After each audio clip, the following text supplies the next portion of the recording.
And thank you, Mr. Kennedy, for your kind words this morning, for your caring text last night, and I'm grateful for all my colleagues, most everybody reaching out to us, and it's certainly it's a tough day for Kansans and many others who lost loved ones, and we will look forward meeting with the president later today and those loved ones, and just want everyone back home to know that we're wrapping our arms around them, that we're mourning with them, and we'll get through this together. So thank you. Mr. Kennedy, take a second and just describe why fighting chronic disease is so important to you. Who are we fighting for? What is your role as HHS secretary, and is there anything that's a bigger priority to you than this as you go into this role? Thank you, Senator. When I was a 10-year-old boy, my uncle was in the White House. The chronic disease among American children was 2%. Today it's 66%. The cost of chronic disease to our country when my uncle was president was zero. There were not even treatments for chronic disease at that time. Today, the cost is $4.45 trillion. Is bankrupting our country. 77% of American kids can't qualify for military service. 38% of teens, according to NIH's last report, which was 3 weeks ago, 38% are diabetic or pre-diabetic. When my uncle was president, the typical pediatrician would 1 or 2 cases of diabetes in his lifetime, juvenile diabetes.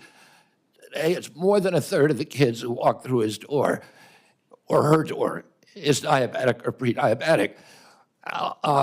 Autism rates have gone from 1 in 10,000 or 1 in 1,500 to 1 in 10,000, depending on what study you look at. In my generation, as a 70-year-old man today, in our children, it's 1 in 34. The explosion, I had 11 siblings. I had dozens of first cousins. Mr. Kennedy, I'm sorry. So,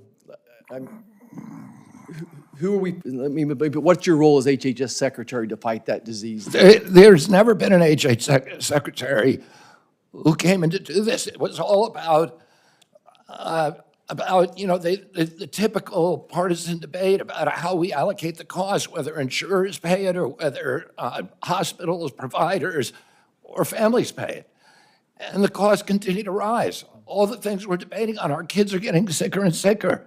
Yeah, and just to quote you from yesterday, it's like we're moving the chairs on the Titanic. Yeah, and the ship is sinking, and nobody's paying attention to it. And yesterday, I got question after question from the Democrats about measles. In 1963, the year before the measles epidemic, or the measles vaccine was introduced, 500 American kids died from measles, almost all of them extremely poor and malnourished.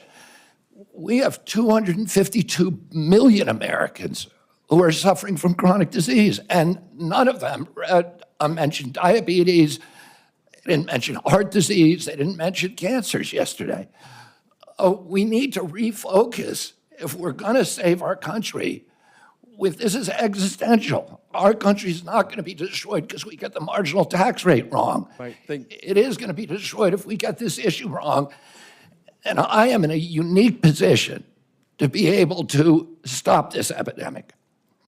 Mr. Kennedy, I want to just contribute as one of the 3 physicians on here, and even as I listen to my friends across the aisle, my conclusion is that we have to guard the physician-patient relationship and give those parents of these kids the information. All 3 of us are going to disagree on exactly who should and shouldn't get a particular vaccine. We all recognize the incredible successes of different vaccines as well, but we have to give the American public the best information, non-biased information, and I'd love to get you to respond to that, but I have an important question for folks back home. And this will be my last question. I've never seen a person whose words, written and spoken, have been so misattributed, exaggerated, sensationalized, and taken out of context. Will you just speak to my farmers and ranchers back home and tell me about your, where do they fit in this role of MAHA and how we're going to work with them and just your compassion towards these farmers and ranchers? Yeah, I mean, MAHA will not succeed without the cooperation and partnership of agricultural producers, of farmers and ranchers across this country. I was a 4-H kid. I grew up working on ranches.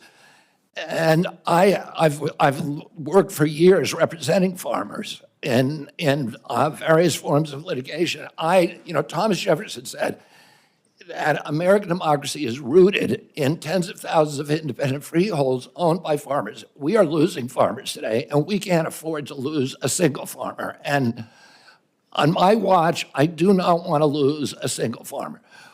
We have to offer farmers an off-ramp from chemically intensive agriculture, which they don't want to do, which even the chemical industry is ready to change, so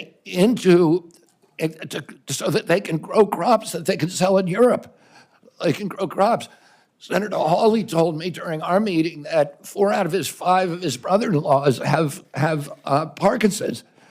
There's illness all over the farm community, and it's undoubtedly related to the intensity of chemical pesticides. Mr. Kennedy. We need to reduce that, but I'm not going to do anything to coerce the farmer. President Trump was the best president in modern American history for the American farmer.